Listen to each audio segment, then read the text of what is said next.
Welcome to another day in all-wheel drive. I'm in the M3 today. I've been promising it for a while, and today is a day that it comes true. Just ran into a really cool guy named Shane and his WRX. So look for that footage on the channel. Thanks to Shane, really nice guy, great car. You know, when I say all-wheel drive, meeting Shane on this road randomly is exactly what that means. So we just happened to run into each other doing the same thing on the same day, and just took a moment and got to know him and check his car out. Sweet car, and we'll be showing his video soon. But at any rate, we are in the E46 M3 today, and I wanted you guys to just see what it's all about and why this car has such a special place in my heart. You know, I don't typically get emotional about cars. I've had so many cars in my life I can't even count anymore.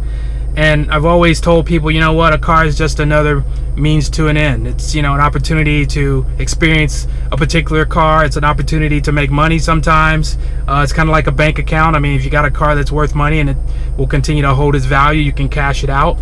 So, you know, for me, in this car and a couple of the others that I've reviewed recently, they have a little bit more of a special affiliation. You know, I tend to gravitate toward them a lot more because they're just fantastic cars in their own right, and what they meant to the automotive industry when they came out was so significant that it's hard to deny how cool and how amazing they are. So this car is no exception. I think if anything, this car kind of epitomizes that. The 993 that I drove recently, another car that really sets the stage for what that means in terms of the enthusiasm for performance cars.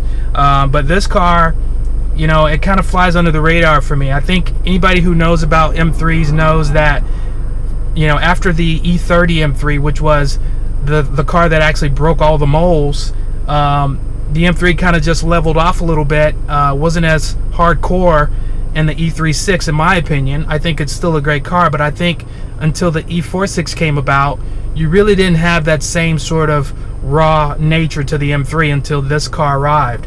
And, you know, for the period that it ran, it absolutely decimated expectations. I mean, for what you think a performance car will be or should be, particularly in those times, this car kind of walked a fine line of what performance and luxury were, because this car is very accommodating, it's very comfortable.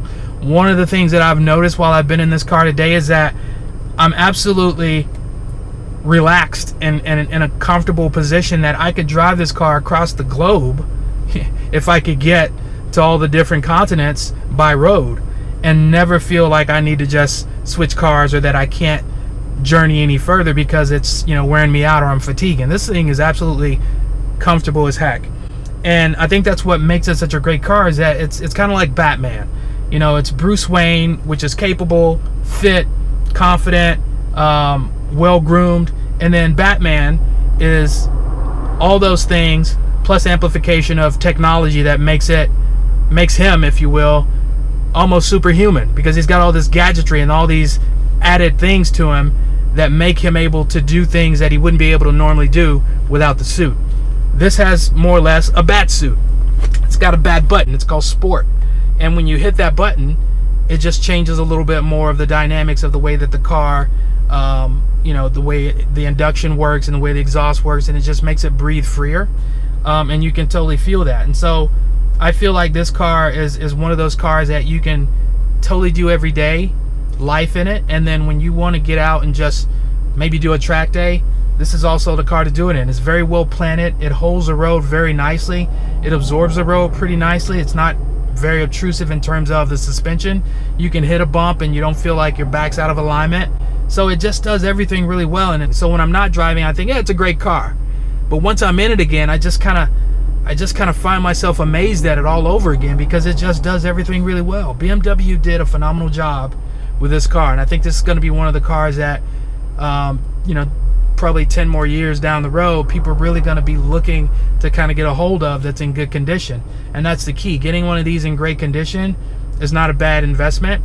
Even if you get one that needs work, These cars are fairly easy to work on. The parts are fairly easy to come by. There are tons of mechanics that will do the work on it and get it right again. Rebuild the engine, rebuild your tranny, and pretty much that's all you need to do. These cars are rock solid from the mechanical standpoint. Electrics, I've never noticed any issues with them. You know, it seems to be working perfectly. Cooling wise, this car was a little better than the E46, which had some cooling issues. I don't know if many of you are familiar with that car, but you know, you tended to have overheating in those cars, and I think a lot of those kinks that happened in the E36 have been worked out to the point where this car it's pretty much flawless in those respects. The E36 is going to come back. I've started to see the prices of those cars start to spike up. Once upon a time you could get one under 10. Now it looks like 12 to 15 is a norm, and some cars I've seen for 25. Just depends on the condition, but those cars, if you can get one sorted out, another car that's really nice and desirable. The only thing with those cars is that in the US we got the detune model. It didn't have the individual throttle bodies, and I think it only put out about 240 something horsepower in the US, whereas the car in Europe put out like 280 to 3. So you know, it's a little bit more inspiring in the foreign market, but that car was still a great car. So like I said, if you can get one that's sorted out, not a bad investment. But since today we're here about the E46, we're going to stick to the E46. So let's get it rolling. All-wheel drive.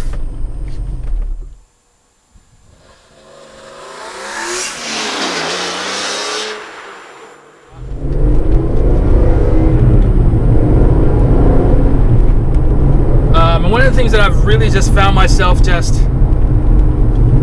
taken by is how smooth everything is. I mean, the transmission is great. I mean, the throws are solid. They're not short, but they're not incredibly long either.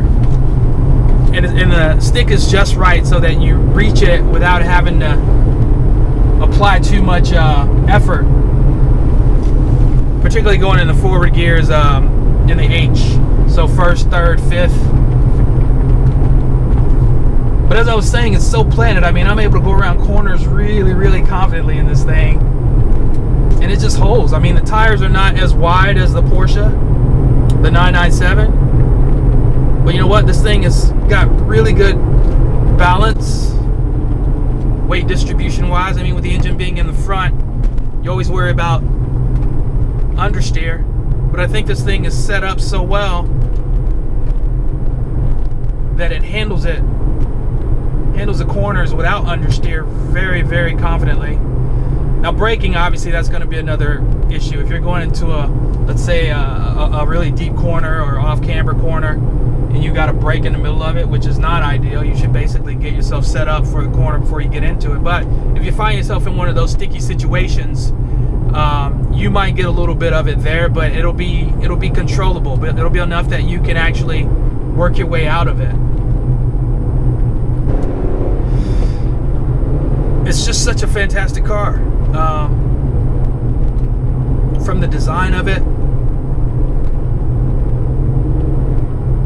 interior wise, exterior wise, it all complements each other. And for a driver, it complements the driver because of the way it's built around you.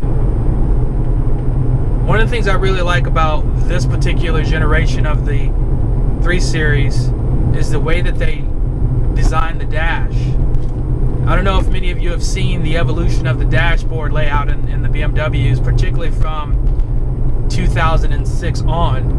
In 2006, the 4-door E90 arrived, and it was more of a continual just piece all the way across with no variations in it, you know, in the surface. Whereas this car, it's got a swooping area for the passenger, and then everything sort of shifts and angles towards the driver. So it's a little bit more driver-centric in that way. From a design standpoint, it just kind of creates that unique feeling for the driver that I'm sitting in a cockpit design around me. Whereas in the newer cars, it's almost like it's just, here you go, everybody's sitting at the same sort of position, if you will. It's not as directed towards the driver as, say, this is. But whatever, that's just a preference thing. But I just feel like when a car is set up that way, you're just more in a focused state of mind, and you're more,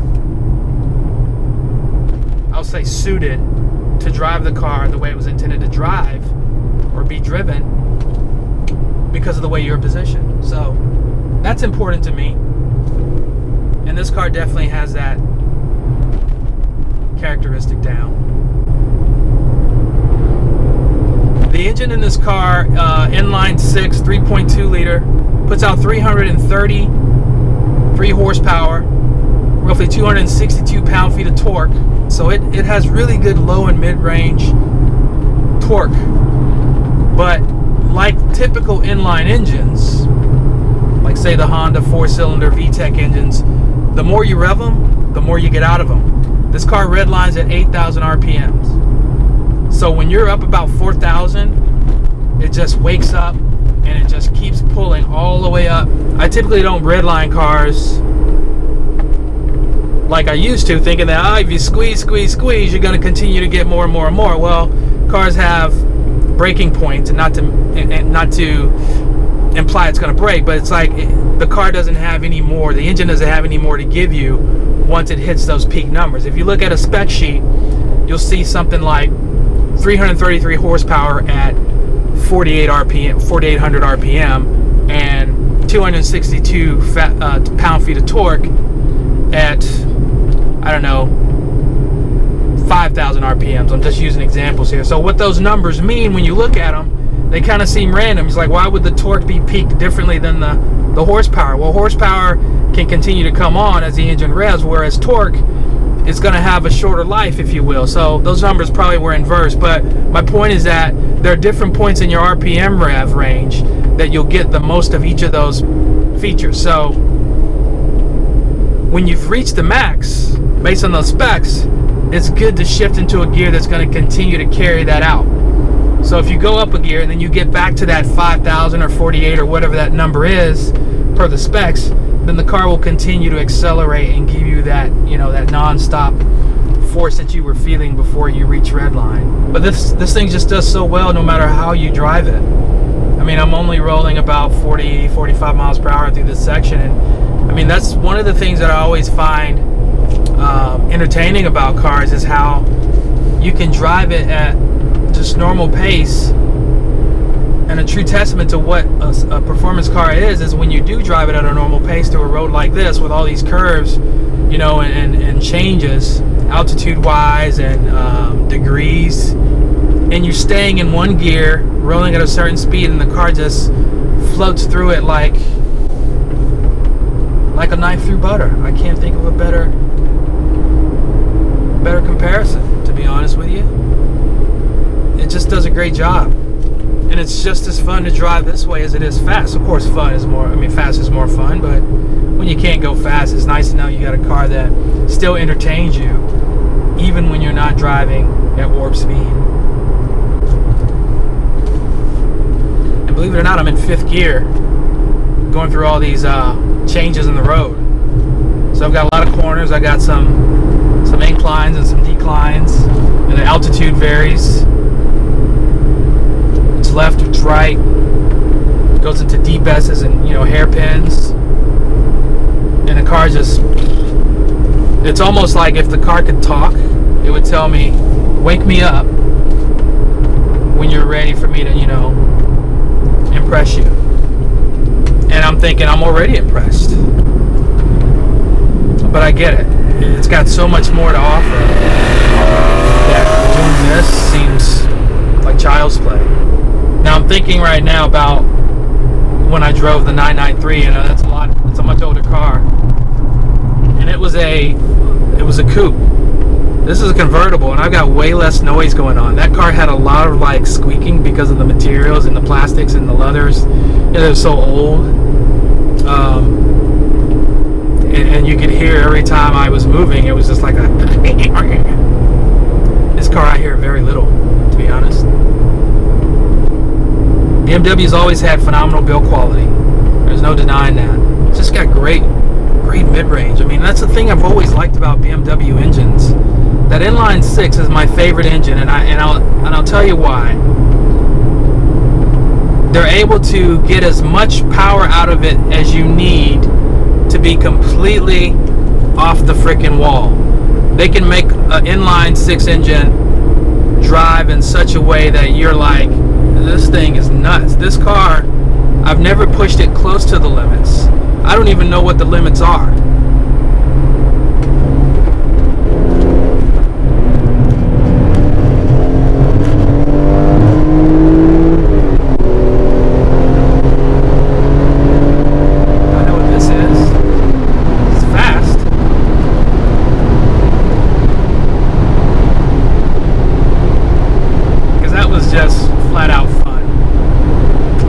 But anyway, what I was saying about the engines, they just know how to do so much with that inline engine. And it's kind of like the Porsche philosophy with that Boxer 6. You know, it's just an engine that they can stretch like a rubber band and continue to get more out of it. Now at some point you kind of max out, right? Because then you start to compromise the efficiency of the car. Then you have to go into forced induction, which they both have done, Porsche and BMW respectively. But I remember the first time I drove a 3 Series when I was in college, and it had the inline 6 engine, and that was a 325. And I remember just how impressed I was with how it would come out of second gear or go into second gear, and you would just have this mid-range grunt that would just pull this thing off in such a way that you couldn't help be impressed with it. The car itself wasn't impressive because it was just old. Back in the 80s, they weren't luxurious. You know, in the 80s, Cadillacs were luxurious. But this thing was just, you know, it was just well built. And I remember, you know, hitting second gear and then dumping the clutch a little and just getting it, you know, getting the rear wheels to come loose. And I thought, man, this is freaking sweet. And ever since then, the inline 6 from BMW has just been one of my all-time favorite engines, and rightly so. They just do a great job with this thing, and so they were able to put it in so many cars. There was a period where anything M had that engine, and you know, you just couldn't beat it. The other reason I really like the inline is because it's completely easy to work on. The V8s, I mean, I like the V8s, but V8s can be a headache when you really need to get a lot done to it, and of course it's more expensive. These engines, I think, you know, they lasted longer. You didn't get a lot of the same issues that would arise in a V8. I think it was just a better choice, and seeing as how BMW was able to conjure up the performance out of this thing that they did, it makes it an easy argument for me that this would be the engine that I'd probably put in any M car that I would build myself. You know, I mean, would I want an M5 with a V8? Well, heck yeah, I would. The V10 even. But I wouldn't be upset with this engine in it, because this engine just does everything well. But this is the kind of car you would want to take to a track, and you could just go all day long with it.